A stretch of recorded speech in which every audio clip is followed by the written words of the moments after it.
प्रत्येक रविवार को अपन ये पाठ करते हैं, लगभग 25-30 छंदों का जितना अपना विषय हो चुका है।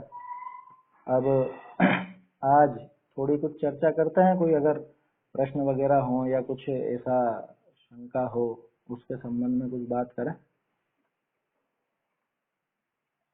हाँ हाँ, अच्छा 5 समितियों के बारे में जानना है। 5 समिति असल में क्या चीज है कि जैसे अपन श्रावक दशा में देखते हैं कि अणुव्रत होते हैं और अणुव्रतों में वृद्धि के लिए, अणुव्रतों में विशेषता लाने के लिए गुण व्रत होते हैं, है ना। दिग्व्रत, देश व्रत, अनर्थ दंड व्रत, ये 3 नाम सुने अपन ने। इनसे क्या होता है, इनसे वो अणुव्रत और ज्यादा पुष्ट होते हैं, उनको पोषण मिलता है, वो उससे समझ लो उसमें और गुण लाता है वो, इस वजह से उनका नाम गुण व्रत है। ठीक उसी तरह से मुनिराज की भूमिका में, मुनि दशा में 5 महाव्रतों को और पुष्ट करने के लिए, 5 महाव्रतों को सुरक्षित रखने के लिए, आगे बढ़ाने के लिए, है ना, उनको बल प्रदान करने के लिए 5 समितियां होती हैं। अब 5 समिति कौन कौन सी है? 5 समितियां हैं, ईर्ष्या समिति, भाषा समिति, ऐषणा समिति, आदान निक्षेपण समिति और प्रतिष्ठापन समिति। ईर्ष्या समिति माने देख करके चलना, तो इतना मात्र नहीं है उसमें। देख करके चलना माने उनका जो नियम है उसमें कि वो 4 हाथ जमीन देख करके चले। और 4 हाथ का नियम क्यों है, पहले भी अपन ने इसके बारे में चर्चा की है। क्योंकि अपना जो शरीर होता है वो अपना शरीर अपने 3.5 हाथ का होता है, अपने खुद के हाथ से, स्वयं के हाथ से लगभग 3.5 हाथ का होता है। और अगर हाथ ऐसे ऊंचे कर ले तो ये आधा हाथ और ऊपर आ गया, है ना। तो 3.5 और ये आधा हाथ, 4 हाथ। अगर कभी बेचैत होकर के एकदम से गिर भी जाएं तो कितनी भूमि कवर करेंगे? कि 4 हाथ की भूमि कवर करेंगे। तो अगर मान लो एकदम से बेहोशी आ गई और हाथ ऐसे ऊंचे करके भी अगर गिरे तो 4 हाथ जमीन तक ही गिर सकते हैं। इसलिए मुनिराज देख करके गमन करते हैं। कितना देख करके गमन करते हैं? कि 4 हाथ जमीन देख करके। और सिर्फ इतना ही नहीं है, जब गमन करते हैं तब बोलते नहीं है, ये ईर्ष्या समिति में शामिल है। अंकुर भाई है क्या? कोई गाथा ध्यान आए तो बताना, प्रवचन सार या मूलाचार में।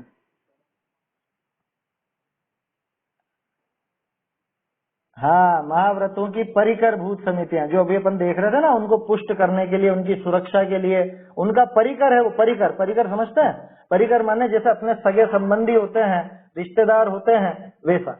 मुझे एक पंक्ति ध्यान आ रही है, शायद अब कहाँ की है ये तो ध्यान नहीं। उसमें ऐसा कहा कि मुनिराज का मुख्य कर्तव्य क्या है? कि मुनिराज का मुख्य कर्तव्य तो है कि वो गुप्तियों में रहे, और गुप्तियों में अगर नहीं रह सकता तो वो समितियों का पालन करे, इससे बाहर तो बिल्कुल नहीं जाए। उसके लिए उदाहरण कैसा दिया कि जैसे किसी व्यक्ति की शादी हो रही हो, है ना, कोई दूल्हा हो, उसकी शादी होने वाली है, तो वो किन महिलाओं से बात करेगा?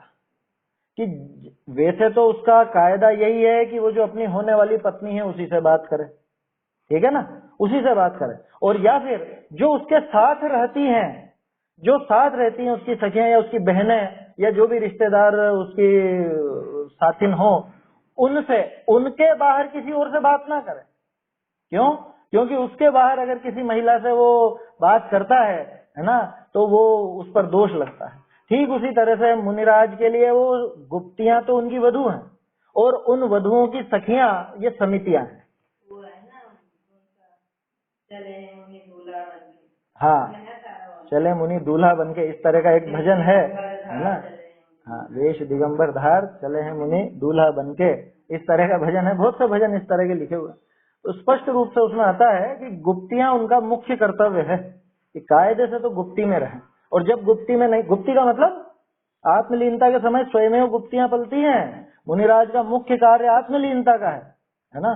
और उस समय अगर वो गुप्तियों में नहीं रह पाते तो समितियों से ज्यादा बाहर तो जाए नहीं, क्योंकि समितियां तक तो फिर भी धक जाएगा मामला, लेकिन समितियों से बाहर गए तो वो जो उनके व्रत हैं वो भंग हो जाएंगे। जितेंद्र भाई, है ना, वहां पे वो भंग हो जाएंगे बिल्कुल। इसलिए गुप्तियों से अगर बाहर निकले तो ज्यादा से ज्यादा समितियां, है ना। अगर दुल्हन से बात नहीं कर रहा हो तो दुल्हन की जो सखियां हैं, जो उसको घेरे हुए रहती हैं, उनके पास ही रहती हैं हमेशा, उससे बात करे। तीसरी कोई और महिला से बात करने की आवश्यकता नहीं। ठीक उसी तरह से मुनिराज की असली वधू तो वो गुप्ती, क्योंकि आत्मलीन था, है ना, और उसका साथ देने वाली, उसका सहयोग करने वाली ये समितियां, क्योंकि ये समितियां मुनिराज को उन मूल गुणों का, मतलब जो उनके समझ लो महाव्रत हैं, उन महाव्रतों को खंडित होने से बचाती, उन महाव्रतों को मतलब महाव्रतों में दोष लगने से बचाती। ऐसी उस समितियों की बात है ये। तो पहली समिति अपन देख रहे थे ईर्या समिति। ईर्या समिति में तो देख करके गमन करना, है ना, देख कर माने निर्जंतुक स्थान हो, ऐसा उसमें कोई जीव जंतु नहीं हो, ऐसा नहीं जैसे मान लो थोड़े पत्थर हो, बड़े बड़े पत्थर हो, उनके ऊपर पैर रख करके नहीं चलेंगे मुनिराज। क्यों? क्योंकि उनके नीचे मान लो कोई जीव बैठा हो तो अपने को पता नहीं पड़ेगा। ऐसे ही जो पोली फर्शियां होती हैं, मान लो उसमें अंदर सांड है, दरार है, अंदर कुछ जीव बैठे हुए हो सकते हैं, ऐसी जगह गमन नहीं करते। पानी हो, पानी की जगह गमन नहीं करेंगे। आया समझ में? उसके लिए आता है?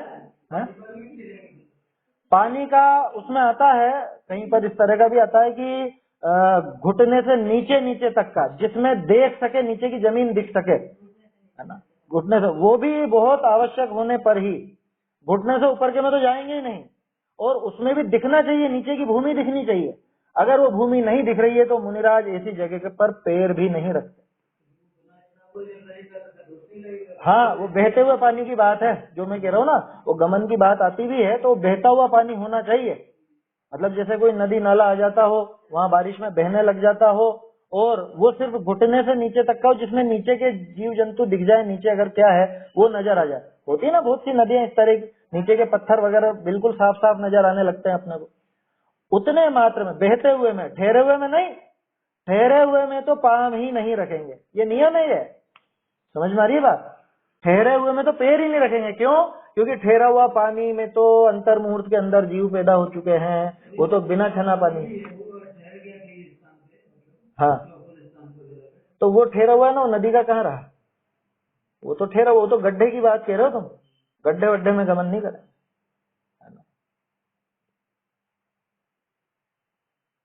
आवश्यकता कैसी? मुनिराज अनियत विहारी होता है, कोई ऐसा तो है नहीं कि हमको तो इस जगह जाना ही जाना है, ऐसा तो कोई आग्रह होता नहीं है। तो कायदा तो यह है कि उसका कोई दूसरा रास्ता हो तो वहां से जाते हैं। और नदी में गमन करने की जो बात आई है ना, वो भी जो मैंने बताया ना, घुटने से नीचे तक का पानी और नीचे का दिख सके, इतना मात्र, है ना। इस संबंध में बहुत सी बातें प्रचलित होती हैं। 2-1 साल में भी बहुत सी बातें व्हाट्सएप पर आपने पढ़ी होंगी या आपकी जानकारी में आई होगी, लेकिन शास्त्रों में जैसा है वैसा अपने को स्वीकार करना चाहिए। ऐसे तो मनगढ़ंत कुछ भी नियम बनने लग जाएंगे, अपनी छूट के लिए कुछ भी बातें निकलने लग जाएंगी, और मुनि धर्म वहीं पर समाप्त हो जाएगा, ये पक्का समझ। हाँ,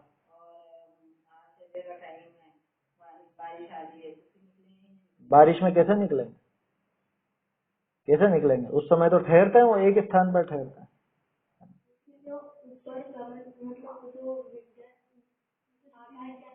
चारण रिद्धि, हाँ,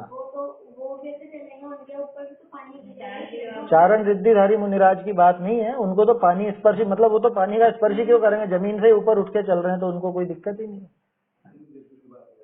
वर्षा के समय, वर्षा के समय पानी की बूंदे आ रही हो तो नहीं जाएंगे, है ना।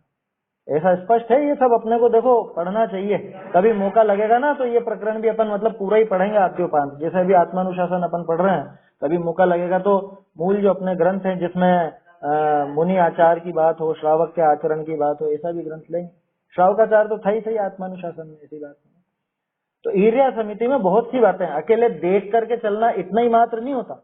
आपस में बात करते हुए नहीं चलेंगे, इधर उधर देखते हुए नहीं चलेंगे, है ना, रास्ते में आने वाली वस्तुओं को देखते हुए। क्यों? इसमें क्या दिक्कत है साहब? अरे वो इधर देखेंगे तो सामने कैसे देखेंगे, फिर गमन कैसे होगा? अगर देखते हैं कहीं तो रुक करके देखेंगे, है ना। यूं नहीं जैसे अपन जाते हैं ना, अपन इधर उधर देख रहे हैं और सामने जाते जा रहे हैं, ऐसा नहीं होता। वहां खड़े हो जाते। अरे इतना तो श्रावक में विवेक होता है। हम बात कर रहे हैं मुनिराज की, जो 3 लोक में पूज्य हैं, 3 जगत में जो सबसे ऊंचे कहलाते हैं, उनकी बात कर रहे हैं। वो कैसे गमन करेंगे ऐसे? तो ये तो हुई ईर्या समिति, समझ में आया? हाँ, वो तो उसके अंदर आ जाएगा। एक तरह से समझ लो अपन इसको प्रतिष्ठापन में अथवा आदान निक्षेपण में भी ले सकते हैं।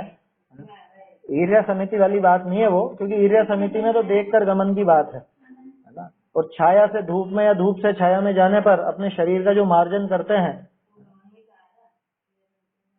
आ सकता है। कुल मिला के गमन संबंधी सावधानी है ना, समिति का मतलब वो सावधानी, गमन संबंधी सावधानी, उसका नाम ईर्ष्या समिति। ऐसे ही भाषा समिति, भाषा समिति तो बहुत जबरदस्त है। हित मित प्रिय वचन बोलते हैं, जिसमें हित नहीं हो ऐसा कथन नहीं करेंगे, जिसमें हित होता हो और जो सीमित नहीं हो ऐसा भी कथन नहीं करेंगे। बहुत विस्तार से उनको नहीं बोलना है। क्यों नहीं बोलना है? क्योंकि उनको तो अंतर्मुहूर्त में अपने आत्मा का ध्यान करना है ना। ज्यादा बातों में लगेंगे तो आत्म कल्याण कैसे करेंगे, आत्मानुभव कैसे करेंगे? तो इसलिए मित, मित का कारण क्या? मित माने सीमित, ज्यादा नहीं बोलते, व्यर्थ में बात नहीं करते, व्यर्थ में खुलासा भी नहीं करते। भले सामने वाले की हित की बात हो, लेकिन तो भी ज्यादा डिटेल में नहीं, कह दिया जितना कहना था, छुट्टी, बाद में देखेंगे। उनको ऐसा अभिप्राय नहीं रहता, क्योंकि ज्यादा बोलने के चक्कर में, ज्यादा विश्लेषण के चक्कर में खुद का आत्म ध्यान लुटता है वहां पर। ये पौन घंटे का प्रवचन का मतलब भी यही है कि पौन घंटे प्रवचन हो गया तो उसके बाद वो 15 ऐसा कुछ नहीं है। तो आप क्या सोच रहे हो, वहाँ पौन घंटे प्रवचन करके और 3 मिनट के अंदर आत्मा में पहुंच जाएंगे हैं? कि 48 मिनट का समय है तो 47 मिनट तो बाहर बातें करते रहें और आखिरी मिनट में आत्मा में लीन हो जाएंगे? ये संभव है क्या? उसका समय है मध्यम अंतर मुहूर्त, मध्यम अंतर मुहूर्त, क्योंकि जाने के पहले तैयारी भी तो लगती है ना।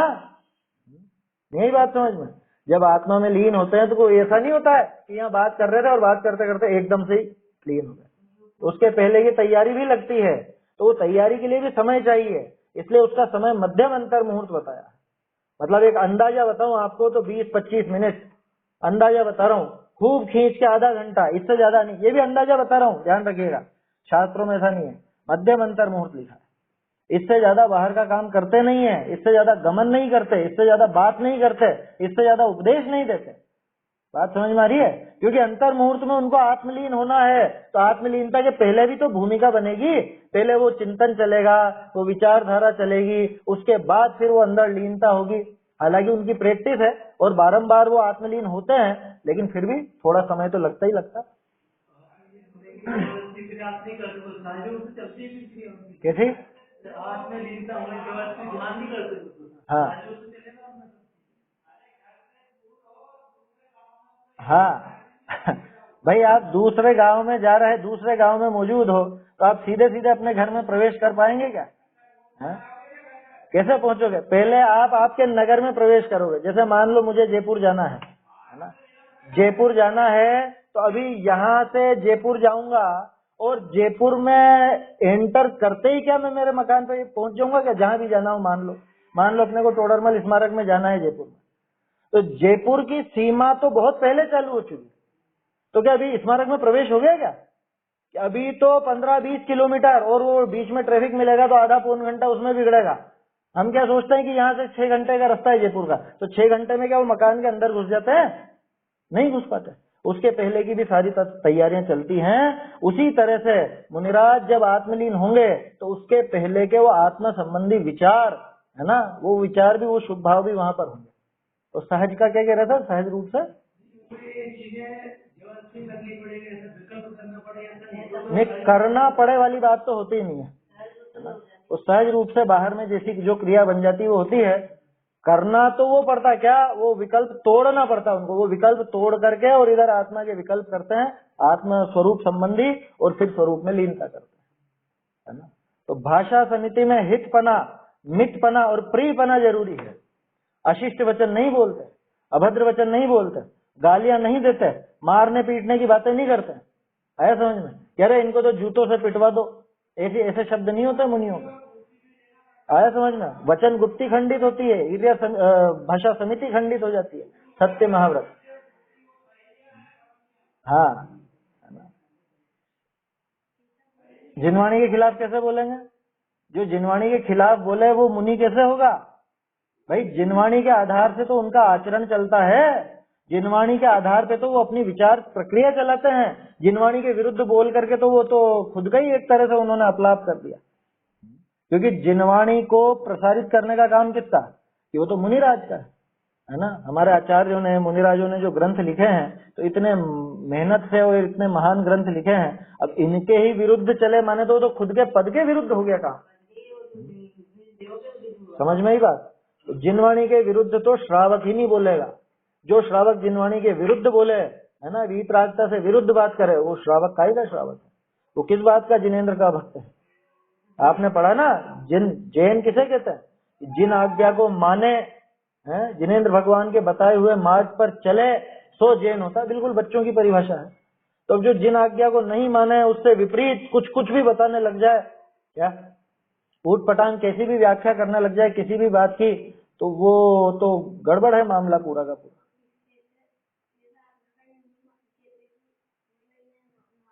हाँ हाँ, गुप्तियां तो खंडित हुई सही, समितियां भी खंडित होती हैं, और सत्य महाव्रत भी जाता है।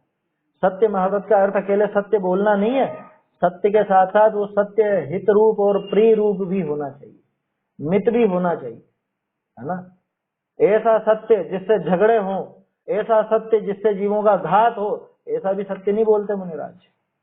समझ में ही बात। अरे ऐसा सत्य जिसमें खुद के विकल्प बढ़े, इतना तक नहीं बोलते, दूसरा तो कहां से बोलेंगे। वो उदाहरण आता है ना कि उधर से गाय निकल करके गई और पीछे पीछे कसाई आ रहा था और मुनिराज बैठे थे, और वो मुनिराज से पूछेगा बताओ गाय कहाँ गई, अब क्या कहेंगे मुनिराज? क्योंकि अगर वो गलत दिशा बतावे तो फिर सत्य महाव्रत टूटता है, और अगर सही सही पता बता दे तो हिंसा होती है, वो गाय मर जाएगी। क्या करेंगे मुनिराज? कह रहे भाई तीसरा रास्ता भी तो है, जरूरी है क्या बोलना, जवाब देना जरूरी है क्या? मुनिराज कोई बंधे हुए थोड़े ना है कि तुम पूछो और वो जवाब देंगे ही सही। समझ में ही बात। तो वो भाषा समिति के अंदर ये सारी बातें ध्यान में रखी जाती है। और भी चीजें शामिल है भाषा समिति में, जैसे सूर्योदय के, हाँ हाँ हाँ,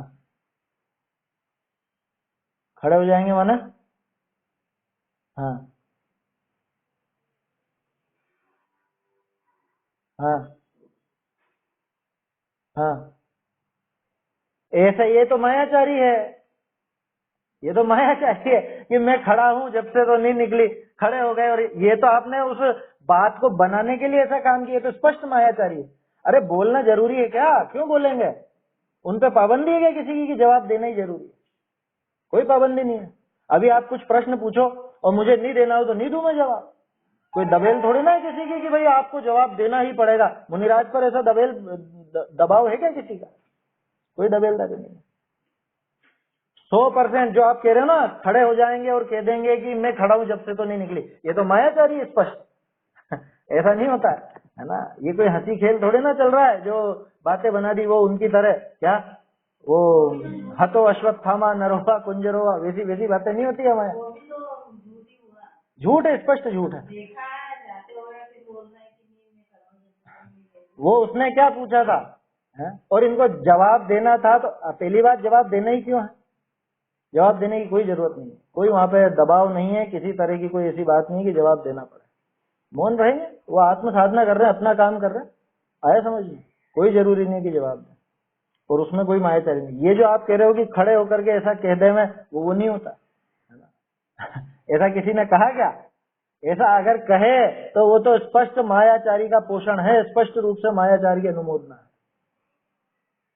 ये सब चतुराई की चालाकी की बातें हैं, ये इससे नहीं चलता है। मुनि पने की बात कर रहे हैं अपन, जो चत्तारी लोगुत्तमा में शामिल हैं, ऐसे ही थोड़ी ना उत्तम हो जाएंगे। समझ में ही बात। और क्या कह रहा था मैं, भाषा समिति के अंदर एक चीज और, सूर्योदय के पहले सूर्यास्त के बाद मुनिराज मौन रहते हैं, बोलते नहीं है, बल्कि उसके भी पहले से सूर्योदय और सूर्यास्त का जो संधि समय है, वो संधि समय सामयिक का काल है, तो सामयिक में तो यूं ही नहीं बोलते हैं, तो अपने आप ही उसके 48 मिनट बाद और उसके 48 मिनट पहले का समय भी गया। अब इसके बीच का जो समय है उसमें भी सामयिक का समय छोड़ देना, और जो भी उस समय क्रिया कर रहे हैं वो भी छोड़ देना, तो उन सबके अलावा उतना जो समय है उतने में बोलेंगे मात्र। ये जो पाबंदी है सूर्योदय से सूर्यास्त से लेकर सूर्योदय तक की, ये तो मुनि पने में सहज रूप से रहती, सहज रूप से उस समय मौन ही रहेंगे। कि रात में प्रवचन दे नहीं देते, रात में नहीं हो सकता, और रात का काल सूर्योदय के पहले तक है, ऐसा मत समझना 5 बजे तो हो गया, 5 बजे तो बोल सकते हैं। 5 बजे कैसे बोले? 5 बजे सूर्योदय ही नहीं हुआ है सुबह, तो फिर कैसे बोलेंगे? इसके अंदर भी ऐसा नियम है कि जैसे सूर्योदय पे मतलब अंतर्मुख बात बोलेंगे और हाँ, वैसे तो आप सामयिक की बता दी ना मैंने, वो संध्या समय है, सामयिक का काल है, तो सामयिक के काल में तो यूं ही मौन रहते हैं, और उसके आगे पीछे का जो समय है उस समय नहीं बोलेंगे। ये सब भाषा समिति के अंदर शामिल, ठीक है। और भी विशेषताएं हैं, अपन संक्षेप में देख रहे हैं ये सब बातें। इसके बाद ऐषणा समिति, ऐषणा समिति का तो इसके अंदर काफी आया था ना, आत्मानुशासन में अपन ने देखा तो था कि किस तरह से वो आहार लेते हैं मुनिराज, उनका आहार कैसा होता है, आहार में रंच मात्र भी राग द्वेष नहीं हो। पहली बात तो सिर्फ इशारा देते हैं, मांगते नहीं, है ना। और फिर वो जो अपन ने बात की थी भ्रामरी वृत्ति की और गोचरी वृत्ति की, है ना, और अक्षमरक्षण, ये शब्द आए थे ना पहले, देखे थे अपन। कितना लेते हैं कि जैसे आपको वो जो पहिया होता है मशीन का पहिया, उसको बराबर वो चलता रहे, उसके लिए उसमें थोड़ा सा ग्रीस या थोड़ा सा ऑयल उसके अंदर डाल देते ताकि वो बराबर चलता रहे। इसी तरह से ये शरीर चलता रहे मात्र, सिर्फ इतना, पोषण नहीं करना है, नहीं तन पोषते, है ना, ले तप बढ़ावन हेत नहीं तन पोषते तजी रसन को। ये तीन विशेषताएं तो इसी में आ गई कि लेते हैं अपने तप को बढ़ाने के लिए, शरीर के पोषण के लिए नहीं लेते। शरीर चलता रहे इतना मात्र, क्यों? क्योंकि अगर इसको दिक्कत आई तो ये अपने को दिक्कत खड़ी करेगा, इसलिए थोड़ा बहुत रूखा सूखा इसको भी डाल देते हैं, वो भी अपनी शर्तों पर लेते हैं।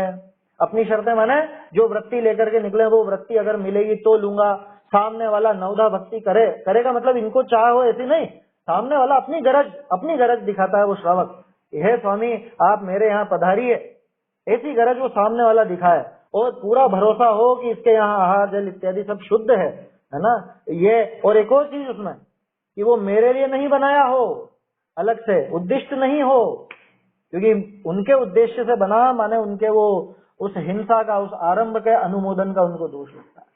मुनिराज को उसमें उद्दिष्ट दोष लगता है ना। और श्रावक को कौन सा लगता है, बताया था ना पहले, उद्गम दोष, जितेंद्र भाई। तो श्रावक को उद्गम दोष और मुनिराज को उद्दिष्ट दोष, अगर उनको पता चल जाए कि ये मेरे निमित्त से बना है और फिर लेवे तो ऐसा नहीं लेते, और उसमें भी जरा सा लेते हैं, और खुद ने जो रस छोड़ रखे हो तो नहीं लेंगे वो। बोलो क्या? उन्होंने किसी दिन मान लो कुछ छोड़ रखा हो और आपने आहार में वही बनाया हो तो फिर क्या होगा? नहीं लेंगे वो, उसको अंतराय मानकर, दोष मान करके उसको छोड़ जाएंगे।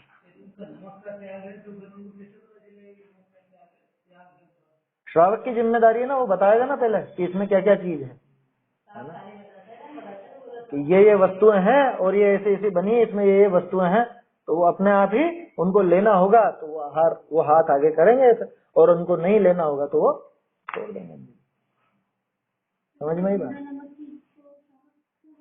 क्यों? श्रावक भी करेगा ना। ये जो कभी सोचो वैज्ञानिकता है इसमें, कैसी वैज्ञानिकता कि ये जो रसी करी जाती है कि रविवार को ये नहीं, सोमवार को ये नहीं, और ये क्यों हुआ? ये सिस्टम क्यों बनाया? कभी सोचा इस बारे में अंकुर भाई, जितेंद्र भाई? क्या कारण है कि रविवार को ही नमक क्यों छोड़ा, सोमवार को क्यों नहीं छोड़ा? कि कुछ नहीं, सिर्फ एक सिस्टम बनाने के लिए कि प्रत्येक श्रावक अगर कोई छोड़ेगा, रसी करेगा माने रस परित्याग करते हुए भोजन करेगा, तो अगर छोड़ेगा तो वो रविवार को नमक ही छोड़ेगा, है ना, सोमवार को हरी ही छोड़ेगा, या और जिस दिन जो भी है। तो वो सारी एक सिस्टम है वो। जैसे मान लो मैं भी वो रस परित्याग करता हूँ और आप भी वो रस परित्याग करते हो, लेकिन आप तो रविवार को छोड़ रहे हो शक्कर और मैं छोड़ रहा हूँ रविवार को नमक, तो आपस में परस्पर में कैसे बैठेगा वो काम? मैं आपके यहाँ आऊंगा तो मैं भोजन नहीं कर पाऊंगा, आप मेरे यहाँ आओगे तो आप भोजन नहीं कर पाओगे। ठीक इसी तरह से मुनिराज भी जैसे रसी करते हैं तो अधिकांश तया तो वो इसी ढंग से करते हैं, लेकिन मुनिराज के ऊपर नियम नहीं है कुछ, वो चाहे जो छोड़ दें, चाहे जो छोड़ दें वो, आया समझ में? क्योंकि उनको तो इंद्रियों का है ही नहीं विशेष ऐसा। फिर भी एक व्यवस्था इस तरह की बन गई कि रविवार है तो ये, या सोमवार है तो ये, या जो भी, ये तो अपन ने अपने हिसाब से व्यवस्था बना ली, ठीक है। तो मुनिराज का भी उस ढंग से सध जाता है, अगर सधे तो, जरूरी नहीं।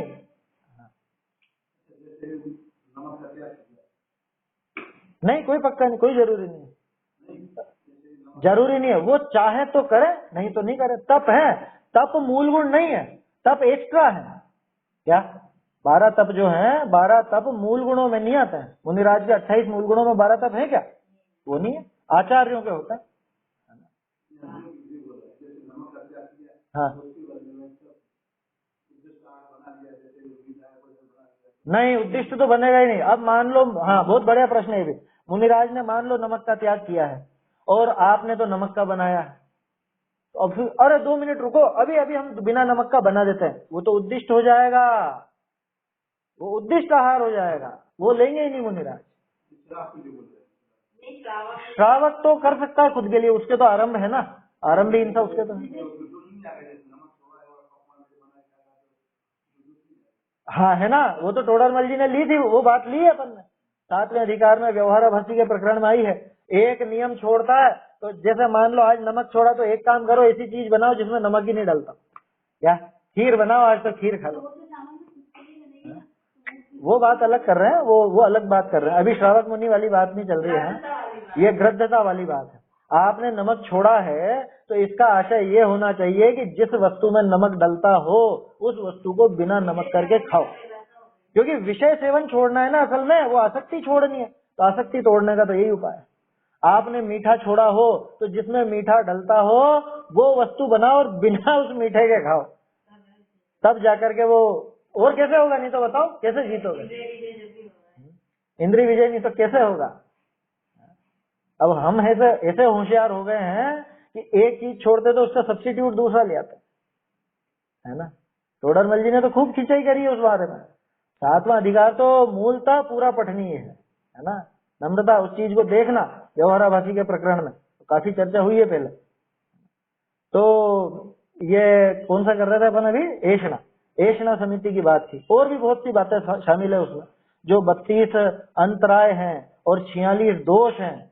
अभी तो क्या पता क्या कहें, देखो बहुत से ऐसे हों जिनको मालूम ही नहीं हो 32 अंतराय क्या होते हैं, 46 दोष कौन से होते हैं, ये पता ही नहीं हो, तो वो श्रावक कैसे देगा आहार? और जिसको पता नहीं हो, अगर ऐसा कोई मुनि हो तो वो आहार कैसे लेंगे? उस भूमिका में तो वो चीजें सहज ख्याल में आ जाती है, जैसे आपके रोज के सारे काम सहज ख्याल में आ जाते हैं ना, कि सुबह उठ करके मुझे ये करना ये करना ये करना, ऐसा बिल्कुल सहज में, याद नहीं रखना पड़ता, क्योंकि वो तो हमारे करने की चीजें हैं। जैसे सुबह सुबह आप आपका परेंडे का काम करते हो, परेंडा माने वो जो पानी वगैरह भरते हो, तो कौन से बर्तन में कैसे छानना है वो कपड़ा कितना बड़ा लेना है, ये सब सहज आ गया ना प्रक्रिया में, याद थोड़ा रखना पड़ता है।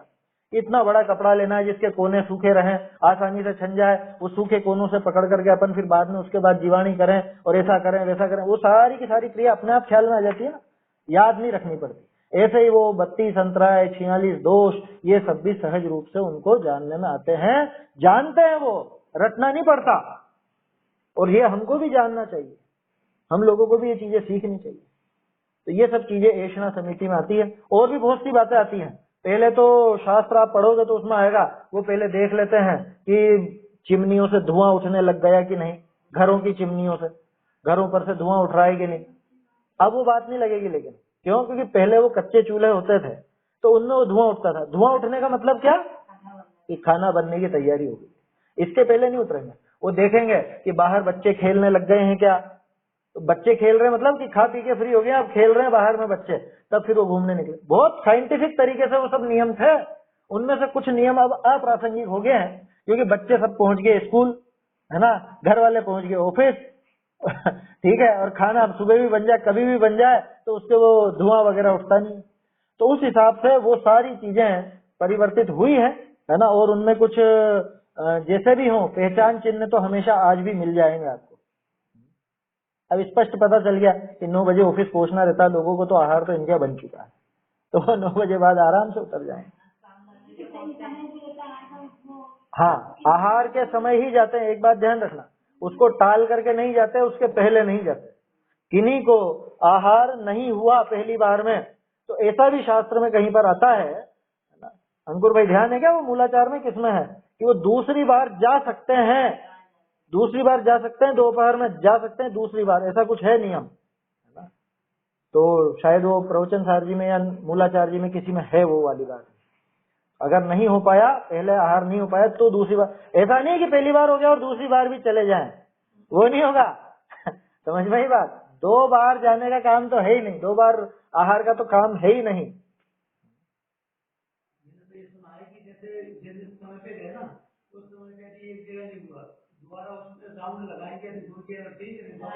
वो उनकी वृत्ति के हिसाब से जैसा नियम लिया हो, है ना। अब वो भी है कि 2 बार से ज्यादा वहां पे घूमते भी नहीं उस जगह, जो भी है, तो उस जगह पे बार बार ऐसे नहीं जाते, क्योंकि आखिरकार वो खुद के सम्मान के साथ जा रहे हैं, उनके आत्म सम्मान के साथ वहां जा रहे हैं।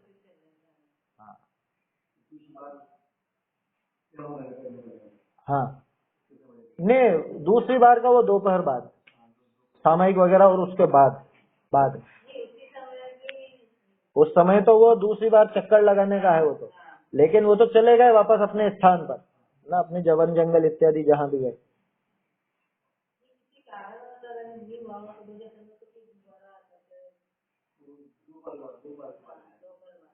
हाँ हाँ, नहीं नहीं, फिर नहीं जाएंगे। अब वो सब कैसे जाते हैं और शास्त्र में क्या है वो समझना है अपने को तो, है ना। नहीं, ऐसे कैसे जाएंगे, जिस जगह जिस घर पर गए और वहाँ अंतराय आ गया और फिर से वापस उसी घर में कैसे। हाँ, आवाज नहीं आ रही है बराबर। हाँ,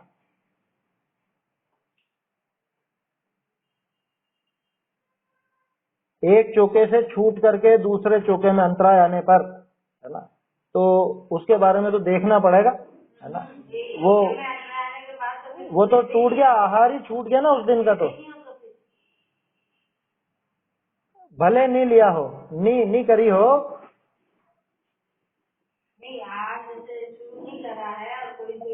वो अपने को देखना पड़ेगा। इस विषय में बिना देखे नहीं बोलूंगा मैं, है ना, उसका, क्योंकि एक जगह जब छूटा तो देखो कायदे से तो आहार का जो विकल्प आया था, वो आहार के विकल्प की पूर्ति तो वहां हो गई, आहार हुआ नहीं हुआ वो अलग मुद्दा है ना। हाँ, वो उसमें अपन देखेंगे अगर कहीं पे इस तरह की बात मिलेगी। अंकुर भाई, जितेंद्र भाई, है क्या ध्यान में कुछ ऐसा? वो अलग बात है, वो कह रही है कि अंजलि ग्रहण नहीं करी, वहां पे पहुंच गए चौके में, आहार नहीं हुआ। हाँ, वो उसमें तो घूम सकते हैं। हाँ, उसको अगर नहीं हटाया है तो, लेकिन यहाँ तो जब मतलब वहां पे अंदर प्रवेश कर लिया, आहारशाला में प्रवेश कर लिया और उसमें अंतराय आया, फिर दूसरी जगह आहार लेने जाना, प्रश्न ये है ना अपना, फिर नहीं जाएंगे, यही मेरा अंदाजा है, वो नहीं जाएंगे।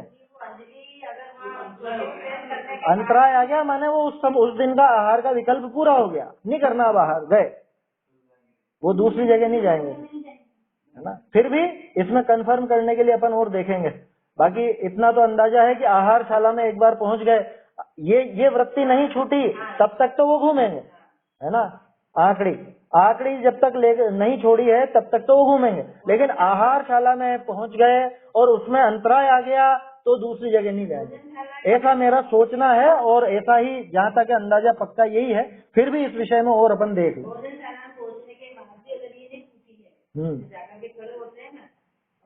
हाँ, आखड़ी छोड़ने के बाद तो फिर तो वापस जाएंगे, इतनी बात है उसमें। नहीं, उस शाम वाली तो बात ही नहीं है, आखड़ी छोड़ने के बाद तो कैसे जाएंगे, वो आखड़ी छूटी माने उस दिन का आहार गया, बस आहार हो गया, हुआ हो चाहे नहीं हुआ हो, वो समाप्त उस दिन का, ऐसा है ना। क्योंकि ये आखड़ी ऐसे लेने का मतलब ये है कि अभी तक वो आहार का विकल्प चल रहा है, और जैसे ये छूटी, ये आहार का विकल्प भी उस दिन का समाप्त, मिले चाहे नहीं मिले, है ना। आदिनाथ स्वामी को जैसे अब वो निकलते थे 7 महीने 9 दिन तक लगातार निकलते, और लोग बात, कोई तो वस्त्र भेंट कर रहा है, कोई अपनी कन्याओं को भेंट कर रहा है, कोई रुपए पैसे भेंट कर रहा है, अब वो उनको नहीं मिली 2-1 बार घूम के देखा, नहीं मिली, छुट्टी। हाँ, किनकी? अरे विधि नहीं जानते थे वहां तो लोग बात, उस जमाने में तो वो विधि नहीं जानते थे, आदिनाथ जी के समय की बात है ना। तो ये सारी चीजें हैं समझने की, ये सब ऐषणा समिति के अंदर शामिल है, ठीक है। इसके बाद आदान निक्षेपण समिति। आदान निक्षेपण का मतलब आदान माने ग्रहण करना, और निक्षेपण माने रखना, है ना। कोई चीज उठाना या कोई चीज रखना, तो उसमें बहुत सावधानी रखते हैं। अब वो जो पीछे से वो परिमार्जन की बात आई थी ना धूप से छाया में, वो इसी में आएगा। क्यों आएगा? क्योंकि जैसे कोई वस्तु जब उठाते हैं तो उठाने के पहले पीछे से पोंछेंगे, कहीं पर बैठते हैं तो पीछे से पहले ऐसे पोंछ करके फिर बैठेंगे, कोई वस्तु रखते हैं तो जिस जगह रखेंगे उस जगह को पोंछ करके वो वस्तु रखेंगे। ठीक उसी तरह से शरीर को इधर से इधर ले गए, छाया से धूप में या धूप से छाया में, तो आखिरी पॉइंट पर आकर के वहां पे पूरे शरीर पर वो परिमार्जन करेंगे और फिर बाद में वो जो भी है धूप है या छाया है वहां प्रवेश करेंगे। कैसे आएगा? ये आदान निक्षेपण वाली बात है, पीछे का संबंध ही आदान निक्षेपण से। देखो ये भी शरीर को इधर रखने की बात है, उसमें क्या है ना।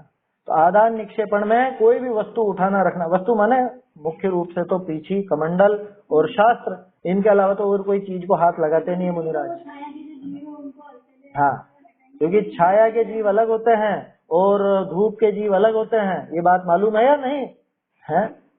ये जानना हो आपको तो जिसको थोड़ी सी एलर्जी होती है उस व्यक्ति से पूछो, वो जब शीत गर्म हो जाती है ना तो एविल नाम की एक दवाई आती है उसके लिए, क्या तो वो शीत गर्म हो जाती है। कैसे होगी कि एकदम से धूप से छाया में आए तो वो दाफड़ दाफड़ से हो गए, छोटी छोटी फुंसियां हो गई, ये कैसे हुआ? ये कह रहे वो धूप के परमाणु अलग हैं, धूप में रहने वाले जीव अलग हैं, छाया में रहने वाले जीव अलग हैं। तो धूप के जीव छाया में जाने पर मरेंगे, छाया के जीव धूप में जाने पर मरेंगे।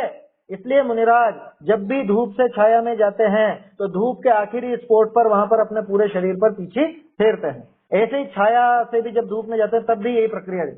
उसके पीछे ये कारण है, सोचो कितनी कितनी वैज्ञानिकता है अपने जैन दर्शन में, इतनी बारीक बात जो कि कोई लोग सोच नहीं सकते थे हजारों साल पहले। आज माइक्रोस्कोप के जमाने में वो बातें सिद्ध होती हैं। ये वैज्ञानिक अब कहने लगते हैं क्या, वो तरह तरह की क्रीम वगैरह लगाते हैं ना लोग बाग, सन स्क्रीन और वो सब है काहे के लिए है वो, तो सब इसी वजह से तो है कि वहां के परमाणु अलग हैं, उससे अलग असर पड़ता है या कुछ इस तरह की बात है। वैज्ञानिक जानते हैं उस सब बातों में। तो इसलिए वो आदान निक्षेपण समिति बहुत ध्यान में रखने की है ना। और प्रतिष्ठापन समिति, प्रतिष्ठापन समिति में क्या होता है? प्रतिष्ठापन में मल त्याग, मल मूत्र का जो त्याग करते हैं तो वो जमीन देख करके, भूमि देख करके, जो प्रासुप जगह हो वहीं पर करते हैं है ना। कीचड़ हो रहा हो, पानी हो या कोई ऐसी जगह हो जहां पर पानी बहाना पड़े अलग से या बहुत उसमें हिंसा हो जीवों की, ऐसी जगह पर मलमूत्र का त्याग नहीं करते। निर्जंतुक स्थान हो, सूखा, वहां पर वो मल त्याग करते हैं अथवा मूत्र त्याग करते हैं। बाथरूम में जाएंगे क्या? हमारे जो बाथरूम बने हुए हैं, कमोड है या जो नालियां हैं, वो कभी निर्जंतुक हो नहीं सकती। आप देखो कभी उनकी सफाई कराई हो किसी ने तो कितने वो छोटे छोटे जीव, लटे, इल्लियां सब रहते हैं वहां पर। और मुनिराज के अहिंसा महाव्रत है, उस अहिंसा महाव्रत की सिद्धि के लिए ये प्रतिष्ठापन और आदान निक्षेपण समिति, सारी समितियां अहिंसा की सिद्धि के लिए है। चाहे देख कर चलना हो, चाहे देख करके भोजन करना हो, चाहे देख करके ये वस्तुएं उठानी रखनी हो, मल मूत्र का त्याग करना, सारे महाव्रतों में गुण पड़ता है उनसे, सारे महाव्रत विशेष हो जाते हैं उनसे, उनकी विशेषता के लिए उनमें और उनके पोषण के लिए ये समितियां होती। अब अपन इनमें से क्या क्या पाल सकते हैं कि हम उनका यहाँ पर प्रैक्टिस कर सकते हैं, वो समितियां नहीं कहलाएंगी। लेकिन जैसे देख करके तो हमको भी चलना चाहिए, बिना देखे तो हम भी क्यों चलें, जीवों का घात हम भी क्यों करें, शुद्ध भोजन तो हमें भी करना चाहिए, हित मित प्रिय तो अपने को भी बोलना चाहिए है ना। कुछ भी वस्तु रखें या उठाएं तो देख करके उठाना, इतना तो कर ही सकते हैं अपन। कल भी जैसे अपन ने बात की थी, कोई आपको ऊपर से कोई वस्तु लेनी है, पुस्तक वगैरह लेनी है और आप बिना देखे ऐसे ही हाथ चला रहे हो तो वहां तो कितने जीव मर जाए। तो देख करके करो भैया, जहां अब तक अपन देख सकते हो तो देख करके, अरे ये आंखें मिली है ना तो इनका उपयोग करो।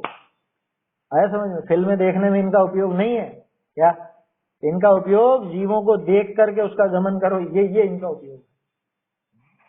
समझ में ही बात? अच्छा, और मैंने एक चीज नोट की है, आप जितनी ये बुद्धि रखोगे जीवों को बचाने की तो आंखें भी आपकी बराबर बनी रहेगी, देख लेना। आया समझ में? ज्यादा कोई ऐसी कमजोरी नहीं आएगी। अब वो पिछले पुण्य पाप के उदय के अनुसार तो है ही सही, लेकिन फिर भी एक सामान्य रूप से अपन समझ सकते हैं कि जो उनका सही सही उपयोग कर रहा है तो उसके उस हिसाब से पुण्य भी बनता है, तो उसके वो चीजें काम में आती रहती। कोई भी अपन भोजन की वस्तुएं बनाते हैं, सब्जी आप बंधार रहे हो, फल बंधार रहे हो तो बिल्कुल छील करके और बारीकी से देखो है ना कि उसमें जीव तो नहीं है, बराबर देख करके बनाओ क्या।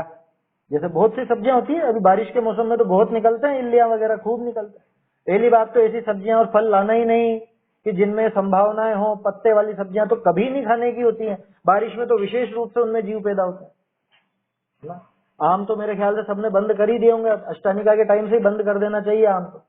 अभी जो अष्टानिका निकली थी तब से ही आम लाना बंद कर देना चाहिए, खूब इल्लियां निकलती हैं, आया समझ में। और लोग बाग तो बिल्कुल बिना देखे खा जाते हैं, कैसे चूसते हैं उनको समझ में ही नहीं आती बात। बाजार में बनी हुई वस्तुएं तो खाने लायक ही नहीं। जो पैकेट आते हैं बिल्कुल पैकेट डब्बा बंद जिसको आप कहते हो, वो तो कभी देखते हो, पहले भी कितने वीडियो देखे होंगे ना, वो फ्रूटी में लटे निकली, या वो क्या क्या बोलते हो आप, वो चॉकलेट वगैरह रहते हैं उनमें कितने वो कीड़े निकलते हैं, लटे निकल जाती हैं। बाजार का क्या, घर का ही अचार एक दिन से पुराना नहीं खाने का होता, उनमें ही जीव पड़ जाता है। आपको असली घटना बताता हूँ, असली मेरे साथ जो घटी थी, तब से मैंने अचार सिर्फ एक दिन का कर दिया था जब मैं पढ़ता था। जितेंद्र भाई है ध्यान, पहले मेरे घर से अचार की डिब्बी आया करती थी, क्या यहाँ से मेरी माँ बनाती और वो शाम को बनाती और सुबह सुबह गाड़ी चलती थी बस, वो अगले दिन शाम को मुझे मिल जाता अचार। कितने दिन हुए, एक ही दिन हुआ है, ठीक है। अब क्योंकि शाम को मिला मैं अगले दिन खाऊंगा उसको भोजन में, लेकिन अगले दिन ही मैंने उसको खोल के देखा, 2 दिन भी नहीं हुए थे अभी, तो उसमें फफूंद सी आने लगी, ऊपर ही नजर आ गई मुझको।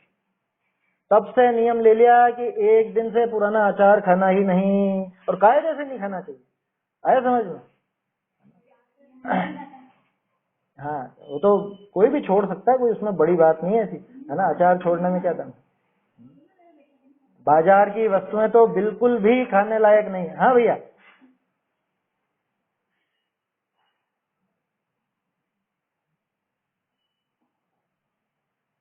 द्रव्य गुण पर्याय में 1 मिनट पहले ये बात पूरी कर लें अपन, फिर द्रव्य गुण पर्याय की बात करते हैं, है ना। देखो, तो कहने का अर्थ यह है कि आदान निक्षेपण से जो चीज अपने को सीखने को मिलती है, कुल मिला के वस्तुओं को उठाना, रखना, वो सब्जियां बनाना, ये सब काम देख करके होना चाहिए। जैसे मुनिराज का हर काम देख कर, देखो ईर्या समिति में भी देखने की मुख्यता है ना, और आदान निक्षेपण में भी देखने की मुख्यता, ऐषणा में भी देख करके आहार लेते हैं पूरा टटोल करके, ठीक है, प्रतिष्ठापन में भी देखने की। तो हमको ये प्रेरणा लेनी चाहिए उनके जीवन से, हमें भी तो मुनि बनना है ना आखिरकार। वो श्रावक नहीं, जिसे मुनि बनने का भाव नहीं आता हो, तो हमें अगर मुनि बनना है तो उसकी प्रैक्टिस यहाँ होगी कि नहीं होगी, कि जब एकदम मुनि बनेंगे तब चल लेंगे देख करके, ऐसा है क्या कि पहले से ही देख करके गमन करेगा, अंधेरे में गमन नहीं करेगा, रात में फालतू में नहीं दौड़ेगा। ये तो श्रावक की बात कर रहा हूं मैं, मुनि बने की बात नहीं कर रहा। वो खुद की ऐसी प्रवृत्ति रहेगी तब तो मुनिराज को आहार दे पाएगा। खुद की अगर प्रवृत्ति अच्छी नहीं है तो वो मुनिराज को आहार कैसे देगा बताओ। तो इसलिए ये चीजें अपने जीवन में उतारने जैसी है ना, सब्जी हो, फल हो, और भी चीजें हो, सब देखभाल के करें, एक एक काम देखभाल करके करें। अभी भी जैसे बारिश के मौसम के बाद या बारिश के मौसम में सफाई करते हैं ना, बहुत सी सफाई करते हैं तो जगह जगह फफूंद आ जाती है, कुछ आ जाती है। इन चीजों पर ध्यान देना चाहिए अपने को। एक तो क्या है, हाथ वगैरह अपने सूखे होने चाहिए, गीले नहीं। हम गीले गीले हाथ कहीं भी लगा देते हैं, हैंडल पर, दरवाजों पर और दूसरी जगहों पर, उससे क्या होता है यार, उससे उनकी पॉलिश खराब हो जाती है। ये फालतू की बात नहीं कर रहे हैं अपन। जहां भी आपके हाथ गीले लगेंगे, अंतर मुहूर्त बाद वहां निश्चित रूप से जीव पड़ेंगे पड़ेंगे। भले आपने छने पानी से हाथ धोए थे, लेकिन आपने वो हाथ जहां गीले लगाए ना, वो गीले हाथ जहां लगे वहां अंतर मुहूर्त में जीव पड़ेंगे ही पड़ेंगे। समझ में आई बात। और वो पॉलिश वोलिश खराब होना, उसको अपना ध्यान नहीं है, वो मुख्य मुद्दा नहीं है। क्या बारिश के मौसम में आप कपड़े, बर्तन आप धोते हो, बर्तन पोंछ करके ही रखना, हमेशा गीले बर्तन रखना ही नहीं। धोए और हाथों हाथ पोंछ दो, अंतर मुहूर्त में जो सूखेगा तो वहां जीव नहीं पड़ेंगे, आया समझ में। और गीले रह जाएंगे तो वहां जीव पड़ते ही पड़ते। कोई भी वस्तु हो, कोई भी जगह हो, कोई भी चीज हो, ये चीजें हमको ध्यान रखने की है। क्या गीला नहीं रहे, बारिश के मौसम में विशेष ध्यान रखने की, क्योंकि जीवों की उत्पत्ति यहाँ ज्यादा होती है। बारिश के मौसम में जीवों की उत्पत्ति ज्यादा है, इस वजह से। चलिए, अगला जो प्रश्न आप भैया ने पूछा द्रव्य गुण और पर्याय के संबंध में, तो संक्षेप में समझते हैं अभी तो, है ना, समय ज्यादा हो गया है। क्या है द्रव्य गुण पर्याय, क्या चीज है कि वास्तव में कोई भी वस्तु होती है तो उस वस्तु के, यूं समझ लो, उस वस्तु के अंदर ही वो वस्तु तो है वो द्रव्य, और वो द्रव्य किससे बना हुआ है कि अनंत गुणों के समुदाय को द्रव्य कहते हैं। अनंत गुणों के पिंड को द्रव्य कहा जाता है ना। और उन गुणों में प्रति समय परिवर्तन होता है, प्रति समय परिणमन होता है, उसको कहते हैं अपन पर्याय। और प्रत्येक गुण का अलग अलग परिणमन होता है, आया समझ में। जैसे छोटा सा उदाहरण लेते हैं अपन, मान लीजिए सोना, तो सोना एक द्रव्य है, वास्तव में तो पुद्गल द्रव्य है ना, पुद्गल द्रव्य उस रूप परिणाम है। तो अभी सोने को ही अपन द्रव्य समझ के चले। सोने का रंग नाम का एक गुण है, उसमें वर्ण नाम का गुण है सोने में। वर्ण गुण की पर्याय इस समय कैसी हो रही है कि पीली हो रही है, समझ में आ रही है बात। तो सोना हो गया द्रव्य, वर्ण उसका गुण हो गया, और पीला होना उसकी पर्याय होगी। इतनी सीधी बात है। तो द्रव्य गुण पर्यायात्मक ही कोई भी वस्तु होती है, बिना पर्याय के कोई गुण नहीं होगा, बिना पर्याय का कोई द्रव्य नहीं होगा, बिना गुण पर्याय का कोई द्रव्य नहीं होगा, बिना द्रव्य के गुण नहीं होंगे, बिना द्रव्य के कोई पर्याय नहीं होंगे। बात समझ में आ रही है। गुण पर्यायवत द्रव्यम, है ना, गुण और पर्यायवान ही द्रव्य होता है, आया समझ में। और सत द्रव्य लक्षणम, द्रव्य का लक्षण सत है, जिसमें उत्पाद व्यय द्रव्य युक्तम सत, ये तीनों सूत्र मैंने आपको तत्वार सूत्र के बताया। उत्पाद व्यय द्रव्य युक्तम सत, कि प्रत्येक सत में, प्रत्येक वस्तु में उत्पाद व्यय और द्रव्य ये निरंतर बना रहता है। नई नई पर्याय आती है जिसको अपन कहते हैं उत्पाद, पुरानी पर्याय का नाश होता है जिसको कहते हैं व्यय, और उस उत्पाद और व्यय के रहते हुए भी वो वस्तु बनी रहती है, इसको कहते हैं वस्तु का द्रव्य, वस्तु की ध्रुवता। जैसे सोना था, सोना, सोने की चेन थी आपकी, ठीक है ना। तो इस समय वो जो सोना द्रव्य था, उस सोने द्रव्य की पर्याय कैसी है कि इस समय चेन रूप पर्याय है, लेकिन अब वो पुरानी हो गई, थोड़ा आपके मन से भी उतर गई, आप कहोगे ये सोना गला करके अपन तो इसकी अंगूठी बना लो। तो वो चेन रूप पर्याय का तो हुआ व्यय, और अंगूठी रूप पर्याय का हुआ उत्पाद। और इसमें जो चेन में भी था और जो अंगूठी में भी है, ऐसा वो द्रव्य कायम रहा या नहीं रहा? वो द्रव्य रहा, सोना तो सोना ही रहा, वो उसका ध्रुव, वस्तु ध्रुव है, ध्रुव में द्रव्य है ना। ध्रुव की ध्रुवता को द्रव्य कहा जाता है, ध्रुवपना उसको द्रव्य कहते हैं। तो ये द्रव्य गुण पर्याय संबंधी बात है ना। और आपका जो प्रश्न है ना, ये अपने अगले छंदों में आने वाला है, सत असत वाली बात आने वाली है, तो उसमें और डिटेल में समझ में आ जाएगा। सामान्य रूप से तो भी संक्षेप में अपन इतना ही देखें। बाकी आप बालबोध पाठमाला भाग 2 का छठा पाठ द्रव्य, और बालबोध पाठमाला भाग 3 का छठा पाठ द्रव्य गुण पर्याय, ये दोनों आप पढ़ो, और नोट्स मैंने आपको दे रखे हैं पहले, उससे आप देखेंगे तो काफी कुछ क्लियर हो जाएगा कि क्या चीज है द्रव्य, क्या चीज है गुण, क्या चीज है पर्याय। जैसे मान लो आप हो, ठीक है, आप जब 2 साल के थे तब भी आप ही थे ना, और आज भी आप ही हो। वो 2 साल वाली पर्याय का व्यय हो चुका है, अभी वाली पर्याय पैदा हो चुकी है, लेकिन आप तो तब भी मौजूद थे, अब भी मौजूद है। तो द्रव्य हमेशा कायम रहता है, द्रव्य नष्ट नहीं होता, कभी भी नष्ट नहीं होता। जीव कभी मरता नहीं, कभी पैदा होता नहीं। नया जो शरीर धारण किया वो समझना नया उत्पाद हुआ है, पिछले भव की पर्याय का व्यय हुआ, ऐसा समझना। तो ये उत्पाद और व्यय ऐसा, जिसको हम जन्म और मरण भी कह देते हैं। गुण वही रहेंगे, द्रव्य और गुण त्रिकाल एक जैसे रहेंगे, है ना भाई। सोना द्रव्य है, सोने का वर्ण गुण है, तो वर्ण गुण तो रहा ही ना। अब वो चाहे पीला हो, चाहे सफेद हो, चाहे कैसा भी। शक्कर का उदाहरण ले लो, सोने से वो समझ में नहीं आए तो शक्कर जैसे द्रव्य है ना। अब उसकी एक गुण समझ लो, स्पर्श गुण। स्पर्श गुण में उसके ऐसी पर्याय चल रही है कि अभी इसमें चिकनापना है या रूखापना है, अब हमने उसकी बना दी चाशनी, तो शक्कर द्रव्य तो होगा वही रहा, स्पर्श गुण भी रहा, लेकिन स्पर्श गुण की पर्याय जो पहले चिकने रूप थी या रूखे रूप थी, अब वो चिपचिपे रूप हो गई है। समझ में आई बात? ऐसा तो पर्याय निरंतर बदलती है, द्रव्य और गुण कभी नहीं बदलते, ये विशेषता। द्रव्य और गुण त्रिकाल एक जैसे ही रहेंगे, उनमें कोई अंतर आने वाला नहीं है। निगोद में भी वैसा का वैसा ही, मनुष्य में भी वैसा का वैसा ही, और मोक्ष में भी वैसा का वैसा। ये द्रव्य और गुण की बात है, और पर्याय वो लगातार बदलती। आप खुद देखो ना,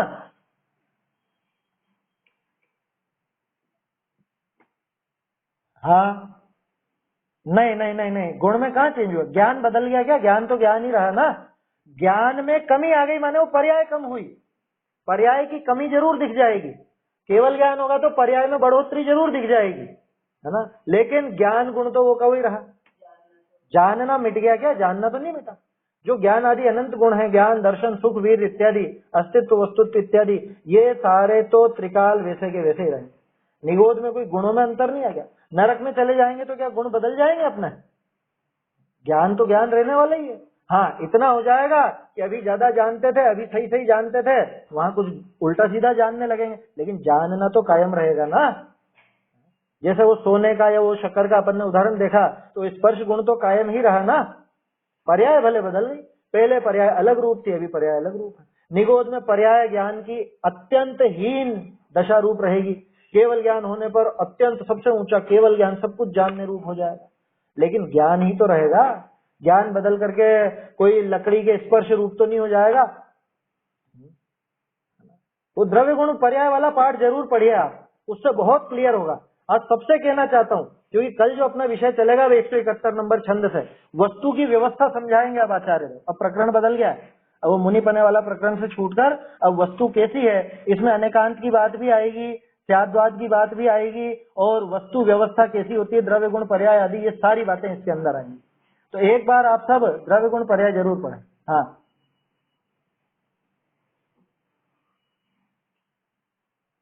हाँ हाँ,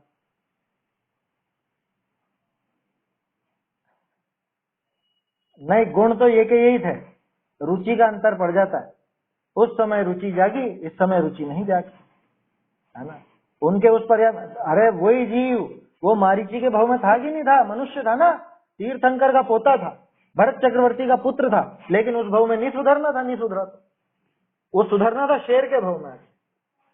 हालांकि उसके पहले भी सुधार हुआ था, उसके पहले भी एक बार वो जब मुनि बने थे, त्रिपृष्ठ के जीव के, त्रिपृष्ठ के भाव के पहले, वहां भी सम्यक तो प्राप्त कर चुका था वो जीव, है ना। ये चीज ध्यान रखना आप। ऐसा नहीं कि शेर की पर्याय में पहली बार सम्यक दर्शन हुआ उसको,